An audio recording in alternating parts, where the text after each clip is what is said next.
আসো আসো। নমস্কার সবাইকে, কেমন আছেন আপনারা? আশা করি সবাই ভালো আছেন। আজকের ব্লগে আপনাদের নিয়ে যাচ্ছি আমাদের ফেরার পুরো যাত্রায়। এয়ারপোর্ট থেকে বের হওয়ার পর থেকে বাড়ি পৌঁছানো পর্যন্ত যা যা হয়েছে সব কিছুই আজ আপনাদের সঙ্গে শেয়ার করব, তাই ভিডিওটি শেষ পর্যন্ত দেখবেন। এয়ারপোর্ট থেকে বের হওয়ার পর বুঝতে পারলাম আজকে রাস্তার অবস্থা খুব একটা ভালো না, প্রচণ্ড যানজট। আমরা প্রায় 7:30 পর্যন্ত জ্যামের মধ্যে আটকে ছিলাম। এতক্ষণ বসে থেকে নিজেকে সত্যি ক্লান্ত মনে হচ্ছিল, কিন্তু বাইরে তাকালে ব্যস্ত রাস্তা দেখতে ভালোই লাগছিল। তবু অবশেষে 7:30 পর ধীরে ধীরে আমাদের গাড়ি চলতে শুরু করলো। মনে হচ্ছে রাস্তা একটু একটু ফাঁকা হচ্ছে, আর গাড়িটাও এতক্ষণ একটু একটু চলতে শুরু করলো। এবার সত্যি বাড়ির পথে রওনা হলাম। আপনারা এখন যেই দৃশ্য দেখতে পাচ্ছেন এগুলো সব গাড়ি থেকে ধারণ করা। রাস্তার দুই পাশের পরিবেশ, মানুষের ব্যস্ততা, দোকানপাট, আলো আঁধারি, চলন্ত যানবাহন, সব কিছুই আমার কাছে খুব সুন্দর লাগছিল। তাই ভাবলাম এই মুহূর্তগুলো আপনাদের সঙ্গেও শেয়ার করে নিই। ভ্রমণ ভিডিওতে আলাদা একটা অনুভূতি আছে। জানালার বাইরে তাকিয়ে থাকতে থাকতে কত রকম দৃশ্য চোখে পড়ে। কোথাও ছোট ছোট দোকান, কোথাও উঁচু উঁচু বিল্ডিং, কোথাও খোলা মাঠ, কোথাও আবার ব্যস্ত বাজার। প্রতিটি রাস্তায় যেন আলাদা একটা গল্প আছে। আর দীর্ঘ ভ্রমণে ক্লান্তি থাকলেও একটা আলাদা আনন্দ কাজ করে, নিজের বাড়িতে ফেরার আনন্দ। যত দূরেই যায় না কেন, শেষ পর্যন্ত নিজের বাড়ি ফেরার অনুভূতির সঙ্গে অন্য কোনো কিচ্ছুর তুলনা হয় না। আর আপনারা কমেন্ট করে অবশ্যই জানাবেন চলন্ত গাড়ি থেকে এই রাস্তার দৃশ্য দেখতে আপনাদের কেমন লাগছে। এই ধরনের ট্রাভেল ব্লগ যদি আপনাদের ভালো লাগে অবশ্যই জানাবেন। আপনাদের মতামত আমার কাছে অনেক মূল্যবান। রাস্তা দিয়ে যেতে যেতে অনেক নতুন জায়গা, অনেক পরিচিত জায়গা চোখে পড়ছিল। অনেকের এই রাস্তাটা পরিচিত হলেও প্রতি যাত্রা কিন্তু অনুভূতি আলাদা হয়। সময়, আবহাওয়ার পরিবেশ মিলিয়ে নতুন এক অভিজ্ঞতা তৈরি হয়। আর এই তো এভাবে আপনাদের সাথে গল্প করতে করতে ধীরে ধীরে আমরা মির্জাপুরের দিকে এগিয়ে যাচ্ছি। সময় এখন দ্রুত কেটে যাচ্ছিল। এতক্ষণ যদিও যে আমি আটকে ছিলাম, কিন্তু এখন ভালোই দ্রুত কেটে যাচ্ছিল। গাড়ির জানালার বাইরে রাতের আলো আর রাস্তার পরিবেশ সত্যি খুব সুন্দর লাগছিল আমার কাছে। আপনাদের কাছে কেমন লাগছিল জানি না। সত্যি বলতে বাইরে বের হলে বোঝা যায় যে পৃথিবীটা কত ব্যস্ত। একটা সেকেন্ডের জন্য মানুষ কিন্তু রাস্তার ধারে বসে নেয়।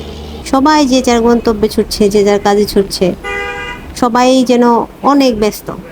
আর সত্যি বলতে ব্যস্তই, কারণ এই মুহূর্তে যারা রাস্তায় আছে কেউ কিন্তু অকারণে রাস্তায় নেই। বিশেষ করে ঢাকার ভিতরে রাস্তায় অকারণে মানুষ চলাফেরা করে না। গ্রামের দিকে দেখা যায় যে শুধু শুধু হাঁটতে বের হয়। তুই যে দেখতেই পাচ্ছেন গার্মেন্টস ছুটি হয়েছে, এরা বাসায় ফিরবে, রান্না করবে, খাবে, তারপর না বিশ্রাম নেবে। আসলে জীবনটা কত কঠিন রাস্তায় বের হলে বোঝা যায়। ওভারব্রিজ নাই এদিকে।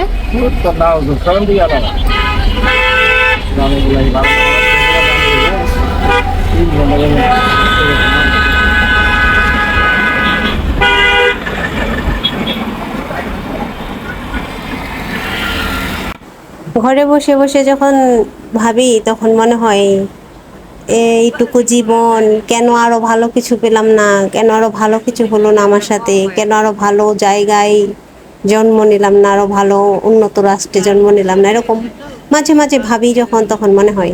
কিন্তু রাস্তায় যখন বের হই, রাস্তার পরিবেশ, রাস্তার কিছু মানুষ, বা এই যে ব্যস্ত মেয়েরা রাস্তায় দৌড়াচ্ছে রাত করে, এরা তো কাজ করেই ফিরছে না। তো এরকম অনেক আরো দৃশ্য আছে যেগুলো দেখলে তখন সত্যি মন থেকে মহাদেবকে মানে ধন্যবাদ জানাই যে না, যেরকম রাখছে খুবই ভালো রাখছে, এভাবেই যেন জীবনটা চলে যায়। আর কষ্ট লাগে অবশ্য, মানুষ আসলে পরিবেশের ওপরে মানে চলাফেরা করে, যার যেরকম পরিবেশে সেই হিসেবে চলে, যার যেমন আছে সে সেই অনুযায়ী চলার চেষ্টা করে।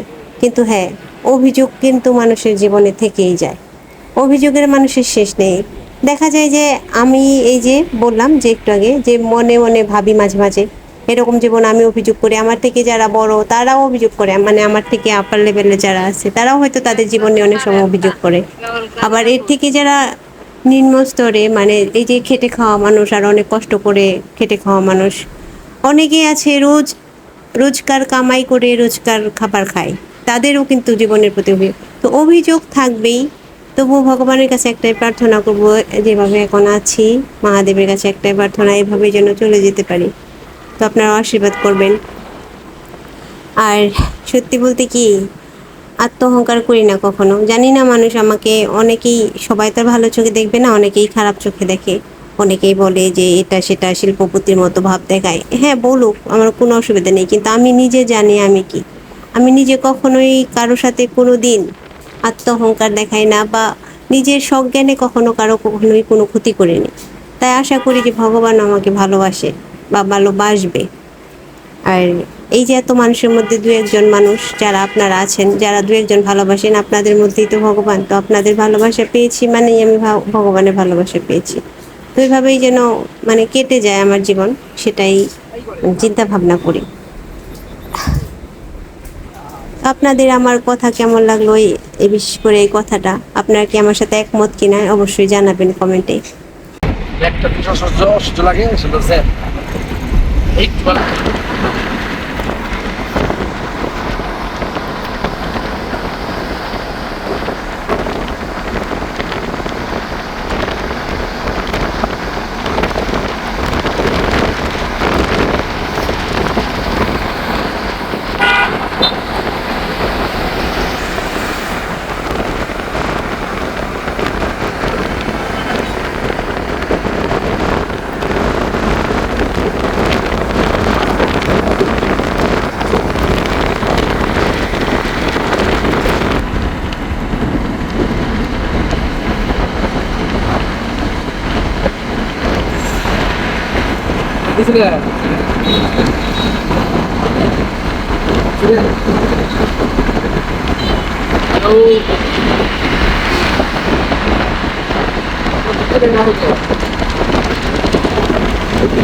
তো বাংলাদেশের সব কিছু তো আপনাদের চেনা কথা না, তবে যেটা স্কোয়ার স্কোয়ার মেডিসিন গ্রুপ, এখানে মানে স্কোয়ারের অনেক ওষুধপত্র তৈরি হয়। এটা অনেকেই জেনে থাকবেন, কারণ স্কোয়ার তো অনেক নাম করা ব্র্যান্ড, এটা অনেকেই চিনবেন, এর জন্য বললাম আর কি।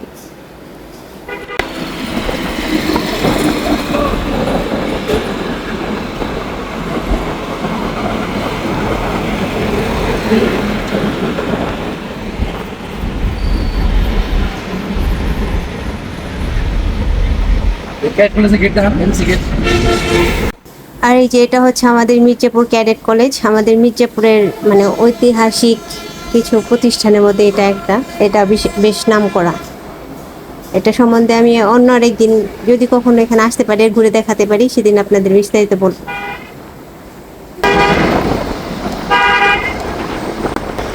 এসে গেছি প্রাণের শহর মির্জাপুরে।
অবশেষে প্রায় 9:30-র একটু বেশি, প্রায় 10টার দিকে আমরা নিরাপদে বাসার কাছে পৌঁছে গেছি।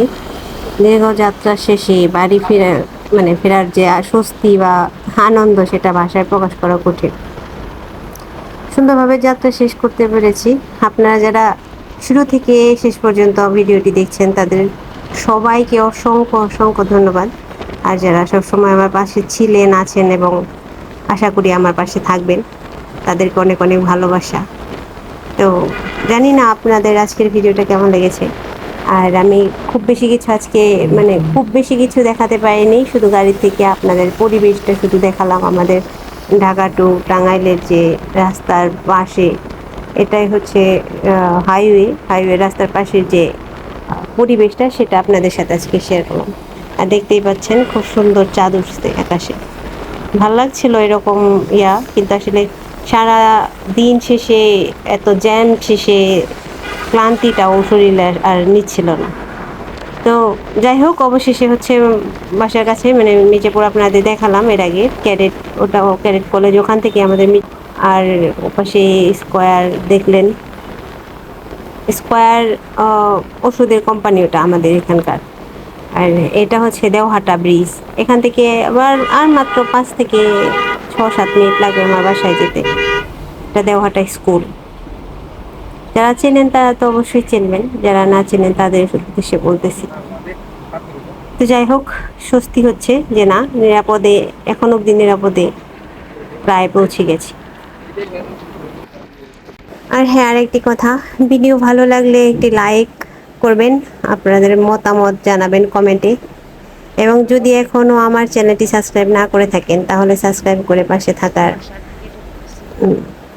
জন্য অনুরোধ জানাচ্ছি। আর বেল আইকনটি অন করে রাখবেন। আবারও দেখা হবে নতুন একটি ব্লগে। সবাই ভালো থাকুন, সুস্থ থাকুন। নমস্কার সবাইকে, টাটা।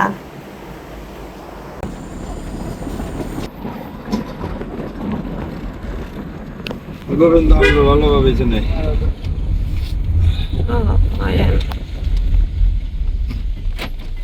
ও বাসা না? ওই যে বাসা। আবিদে সবই ব্যাগে দাঁড়াও স্যার, পাচ্ছিল কিনা আসো দেখো তো। আসো। ওটা আমার কাছে দে। এইসি কোনো রকম ভগবান ভালো মতন এনে বসে পেয়ে একটু রেস্ট নিলে সে না শান্তি, তার আগে শান্তি নেই।